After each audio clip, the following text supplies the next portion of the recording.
Hey guys, what's up? This is Cycle, and welcome back to How to Let's Play Path of Exile. We are going to go find some spooky ghosts and kill them in the ship graveyard of ships, dead ships and dead bodies, God bless you on this fine and day, the living Exile. Elrion. Ha ha ha. Take that, spooky ghosts. We left off here. We're going to do actually an optional quest. And the reason we're going to do an optional quest is because the reward for it is a skill point, and we love skill points. It's like free levels. Go ahead and kill some guys. These ghosts are actually, not so spooky, as you can see. They're melee guys. Some of them use Flicker Strike, which is a cool teleporting spell. Here's the ship graveyard cave. If we didn't find this first and instead found the little pirate dude, we would talk to him first, and he would tell us what to do. You don't need to. If you just find this, you can roll with it. Oh, fire trap! You do wonders. The leaks are ending very soon. The leaks are ending in 2 days from when this video is being posted. Of course, like I said, Elrion, I don't need you. Of course, like I said, we are going to continue playing this through standard, just to illustrate kind of what happens. And standard is pretty much the same game as the leagues. It's just if you want to have a fresh start each time with new economy. Here's an Exile, by the way. I want to take a second and stop talking about this. This is an Exile. It's like another mini boss that shows up. There are several different types of Exiles, and they all use abilities. We're in Exile, by the way. We're in Exile. We washed up on the shores of Rayclast, and I think that's the right term. But he's using a skill called Viper Strike right now, and some other things like Reeve. These are real skills, real gems. Go ahead and kill him. Take all his money. And this poor, sweet little scorpion pet was left behind. If only we could take them too. Just take everything. Oh, there's a ghost. Make him touch as many people as possible. One. Just kill him.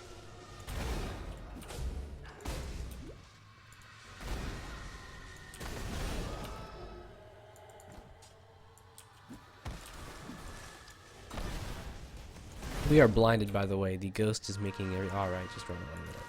The ghost is making everyone be able to blind me. We're just gonna keep moving forward. Okay, this guy is because he's touched. Ha! Give me that rare. There are two different types of magic find in this game. We're gonna kill this mini boss, Strangle Charm. There's two different types of magic find in this game. There's item quantity. Oh, level up! And there's pick up this all flame, whatever this does. Quest item, it's important. There's item quantity, which is how many items fall, and item rarity, which is how rare the items are. And rarity is like yellow and blue. That's rarity. Unique is a rarity. We're gonna give this to Fairgraves, but first we're gonna get our 6% increased cast speed. So currently 0.43 cast time, 0.41 cast time. Oh, and here's Fairgraves. You can see on the minimap we walk closer and this whole chunk got revealed. That means it's a storyline thing. Captain Fairgraves. Frankly, I would have been surprised if you hadn't recognized me. Alright. I've never read that before in my life. Let's not open everything by accident. He's using a skill called Spectral Throw and also Summon Raging Spirits. Spectral Throw is where you throw your weapon. Summon Raging Spirits is where you make those little skulls pop out. Or refusing. We'll talk to Vestal for our reward, which we will. We will do it, and it's going to be a skill point. If I wanted, I could actually do it now. Technically, it's actually better, because if I go now, I'll have a skill point sooner. And with a sooner skill point, I'm stronger sooner, more often, more quickly, and therefore just stronger in general, right? But I want to save my portal scrolls. We will be needing them later on. I'm just gonna keep going for now because I don't need the skill point desperately, right? I'm totally cool if I wait another little bit, but we're gonna march onwards. I'm following the coastline because if you follow the coastline, it leads you in this area to the next area. Blacksmith's whetstone. I want to talk real quickly about this orb of fusing that I found. Orb of fusing will re-roll the number of linked sockets on an item. This is a 2-link, where it's 1 link, but the 2 sockets are linked, so it's a 2-link. This is a 2-link, and these only have 1 socket, so they can't be linked to anything. This is a 2-socket and not linked. What do links do? Well, when you find support gems, which are types of skill gems, those will augment and change skills. And I'm leaving this kind of vague because it's a very open-ended thing. We are going to level up clarity. I'm not using clarity. I forgot about it because of I don't have it on. I like to take auras off so don't turn them off by accident. So we turn it on. Try to not die. I forgot we had that. It's going to help us with our mana situation. What was I talking about? Getting myself sidetracked. Orb of fusing. So a support gem will augment and change how your skill gems work, your active skills work. Active skills are things you actually use, like Stormcall is an active skill, right? Actually, auras are active skills as well. So they will be augmented as well by support gems. And what do I mean by that? Well, the best thing to do would be to give some examples, I guess. So, for example, there's a support gem called Reduced Mana, and it will make something cost less mana to use, or make it reserve less mana. So if I use it, for example, on Clarity, it would reserve less than the amount of mana I have now. It would save me some mana. Wow, that is slow. Alright, those are the tar zombies I was talking about a couple episodes ago, by the way. If I were to use Reduced Mana on Stormcall, it would cost me less mana to cast. Makes sense. But there are a ton of support gems. And one of the main things that is this game revolves around. Wow, the stutters. One of the main things that this game revolves around. Yeah, I mean, I'm just gonna let it go with that. I admit defeat to this sentence. Is this game revolves around socketing things so that you can get as much damage as you can. So what I mean by that is, we want to, at the end of the game, have 6 links, which is the most number of links we can. So that will be your active skill, so for us it would be Stormcall, and 5 support gems augmenting it and making it better. And I have an idea of what I want for mine to be. This is another strong box. We could make it blue with an Orbit Transmutation, but I don't really want to go back for it. So I'm just going to open it like this, even though it's pretty much technically better to always make it blue, because there is a mod for these that can contain a unique item. But I'm not so worried about it right now. I will get my next skill point, and I'm going to go down through here, and we are going to get spell damage and area of effect and go this way. And I will talk about it as we get closer. But open it up, 3 packs spawn out. It used to be that all the monsters would spawn at the same time, and this would cause severe lag in the game, and they recently changed it, and it's fantastic. Oh, fire track is very nice. Nothing, but how could I expect anything?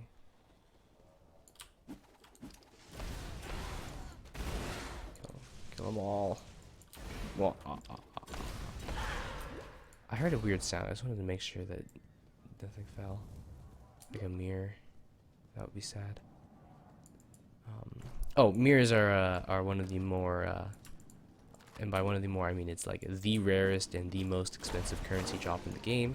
If you find one, you should probably hold on to it and just keep it, because they will always be valuable, and it's better to hold on to it and just see kind of like how valuable it is. So here we are in the Cavern of Wrath. I don't actually know how long I've been running for, but we are going to go back to town and get rewards and call it an episode for today, even if it's a little bit short, because next time we're going to go and we're going to beat the boss, the final boss of Act 1, and we're going to go find her Merveil. So let's identify these 2 items, and they are both, you know, kind of melee centered.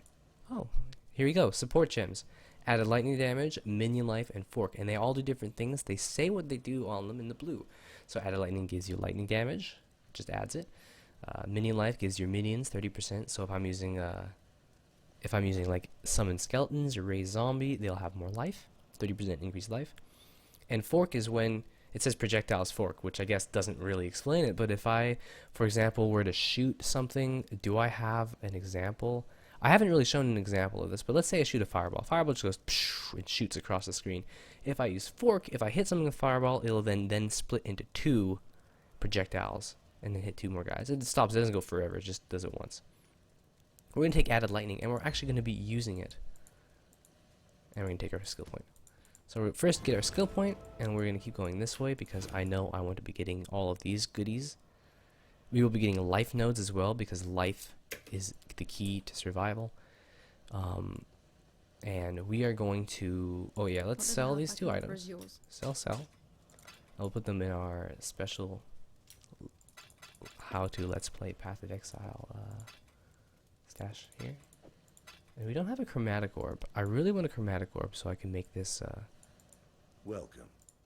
Make this... So I'm here. Oh, here we go. Look at this. This is a perfect example. See, green, blue, and red all linked. We're going to buy this for 1 orb of transmutation. I'm just going to quickly check and see if there's another one. And not on this page, and not on this page. We bought it for transmutation, and we're going to sell it for chromatic because it's 1 length of each color. And now we're going to try chroming this, and it's going to be random. When you chromatic something, it's based on the requirements of the item. For example, this requires 14 dexterity, so it's biased towards green.